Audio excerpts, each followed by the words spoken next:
YouTube के इस channel में सभी व्यक्तियों का स्वागत करता है जो भी हमारे चैनल के माध्यम से जुड़े हुए हैं। तो शिक्षा जगत संबंधित किसी भी खबर को पाने के लिए दोस्तों हमारे चैनल को एक बार प्लीज़ सब्सक्राइब कर लीजिए, बेल आइकन जरूर एक्टिव कीजिए ताकि पल की जितने भी अपडेट्स आए वो सीधे हमारे चैनल के माध्यम से आपको पहुँचती रहे।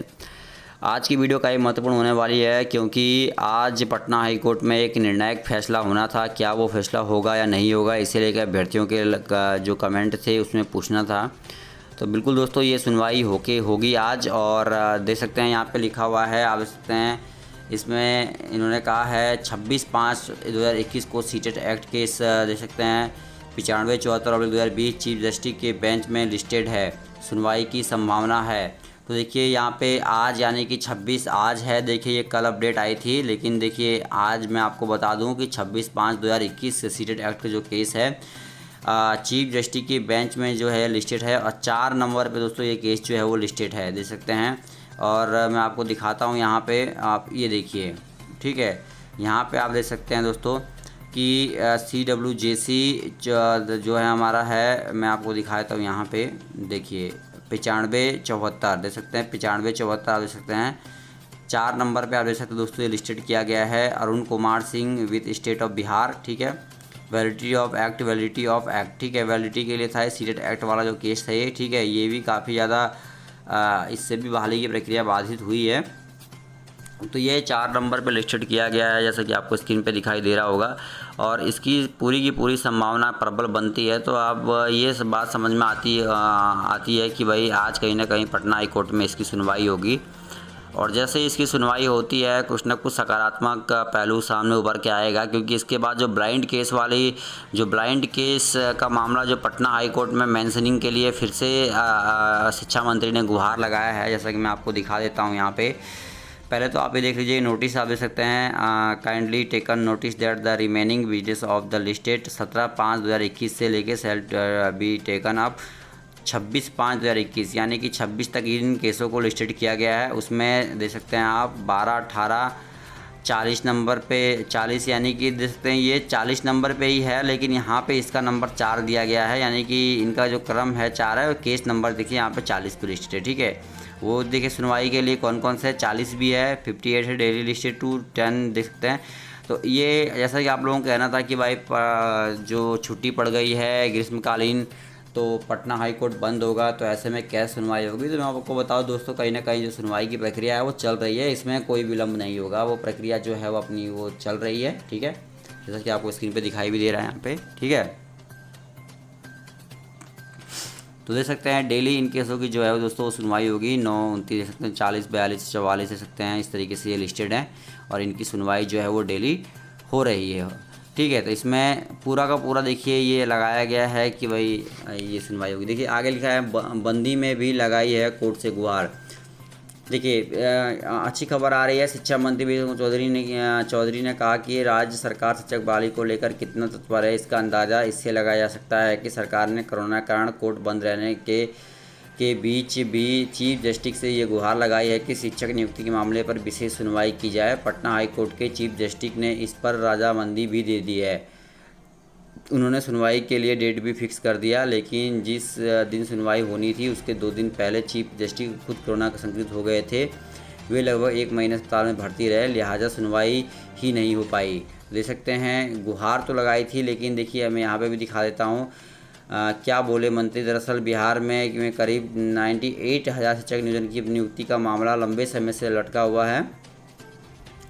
सोमवार को शिक्षा मंत्री विजय कुमार चौधरी ने इस मामले में सफाई भी दी। उन्होंने कहा कि शिक्षकों की नियुक्ति में बिहार सरकार ने कोई अड़ंगा नहीं लगा रखा है, बल्कि बार बार कोर्ट से रोक लगाई जा रही है। कोर्ट ने रोक नहीं लगाई होती तो अब की नियुक्ति हो जाती, कब की नियुक्ति हो जाती, देख सकते हैं दोस्तों। और ये अपील किया गया है कि भाई नियुक्ति की प्रक्रिया जल्द से जल्द खोला जाए। फिर से लगाई है कोर्ट में गुहार। अब देखिए दोबारा जो कोर्ट में गुहार लगाई है, मंत्री विजय चौधरी ने कहा कि फिलहाल नियुक्ति पर कोर्ट ने जो रोक लगा रखी है वह दिव्यांगों के आरक्षण देने के मामले पर है। देख सकते हैं इसमें लिखा हुआ है कि दिव्यांगों को आरक्षण देने के मामले पर है। राज्य सरकार ने तो कोर्ट को यहाँ तक कहा है कि न्यायालय को अगर लगता है कि दिव्यांगों को आरक्षण दिया जाना चाहिए तो वह उतने पद चिन्हित कर ले जितने पदों पर दिव्यांगों को आरक्षण दिया जा सकता है। बाकी बचे पदों पर नियुक्ति का आदेश दे दे, सरकार तत्काल नियुक्ति करना चाहती है। देखिए इन्होंने कहा है पटना हाई कोर्ट से, ये तो अच्छी बात है कि इन्होंने इस प्रकार से अपनी बात को रखा है। इन्होंने कहा है कि भाई जो दिव्यांग वाले सीट हैं, यानी कि दिव्यांग अभ्यर्थी का जो सीट जितना है उनको अलग कर दिया जाए और जितने भी शेष बचे हुए पद हैं उन पे नियुक्ति की प्रक्रिया जो है वो आगे बढ़ाई जाए, ऐसा कह रहे हैं ये। ठीक है, तो अब देखना होगा भाई कि कोर्ट क्या कुछ कह अपना फैसला सुनाता है। अब देखिए इस प्रकार से अन्य केसों की सुनवाई लगातार पटना हाई कोर्ट में चल रही है। ऐसे में अभी हमारा जो केस है वो कहीं ना कहीं अटका हुआ है। हमारा जो केस है उसको दोबारा देखिए पटना हाई कोर्ट से गुहार लगाया है शिक्षा मंत्री ने।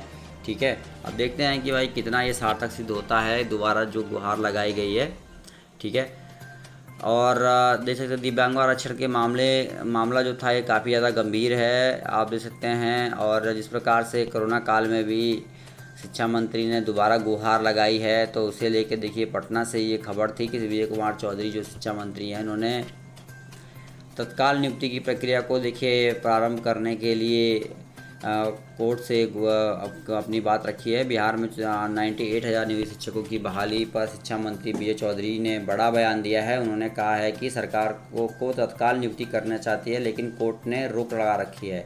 आज कोर्ट नियुक्ति की इजाज़त दे दे, ठीक है, कल से बिहार सरकार बहाली करना शुरू कर देगी। विजय चौधरी ने कहा कि राज्य सरकार बार बार पटना हाई कोर्ट में गुहार लगा रही है और कोर्ट से जल्द ही नियुक्ति की इजाज़त मिलने की उम्मीद है। देख सकते हैं एक पॉजिटिव बात उन्होंने कही है। लेकिन देखिए एक दुखद खबर भी सामने उभर के आ रही है कि भाई जिस प्रकार से मैंने आपको अवगत कराया भी था पहले भी कि विद्यालयों में रिटायर शिक्षकों की जो प्रतिनियुक्ति का मामला है ये अब कहीं ना कहीं सामने आया है। सीटेट व टेट अभ्यर्थी का आक्रोश कहीं ना कहीं बढ़ता जा रहा है।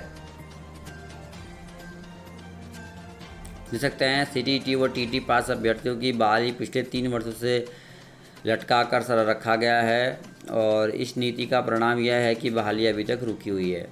बहाली के प्रति उदासीन रहने से अभ्यर्थियों ने सरकार के प्रति आक्रोश व्याप्त है। अभ्यर्थी सोशल मीडिया के माध्यम से अपना आक्रोश बता रहे हैं। सरकार से शिक्षक नियुक्ति प्रक्रिया पूरी करने की मांग की गई है। कोर्ट व केस का हवाला देकर मामले को लंबित रख रहे हैं सरकार। देख सकते हैं 3 वर्षों में से अधर में लटका है नियोजन।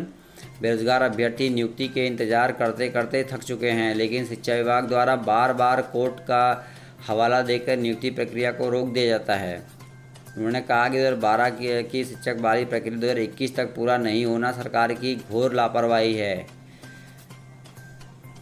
और जो 94,000 शिक्षक बहाली की प्रक्रिया में जो 30,000 जो माध्यमिक शिक्षकों की बहाली की प्रक्रिया थी वो अधर में लटकी हुई है। और अब कहीं ना कहीं सरकार 2 वर्षों के लिए नया फैसला भी लेने जा रही है कि रिटायर शिक्षकों की जो प्रतिनियुक्ति है वो करना चाहती है वो विद्यालयों में। तो ये भी काफ़ी बुरी खबर है शिक्षकों के लिए। देख सकते हैं कि 9वीं कक्षा में पढ़ाई के लिए रिटायर शिक्षक को प्रतिनियुक्त किया जा रहा है। तो पल पल की खबर के लिए जुड़े रहिए। 2 वर्ष के लिए सेवानिवृत्त शिक्षकों का चयन किया जा रहा है, तो फिर से बहाली पे कहीं ना कहीं अड़चन लगेगी। इस वीडियो में इतने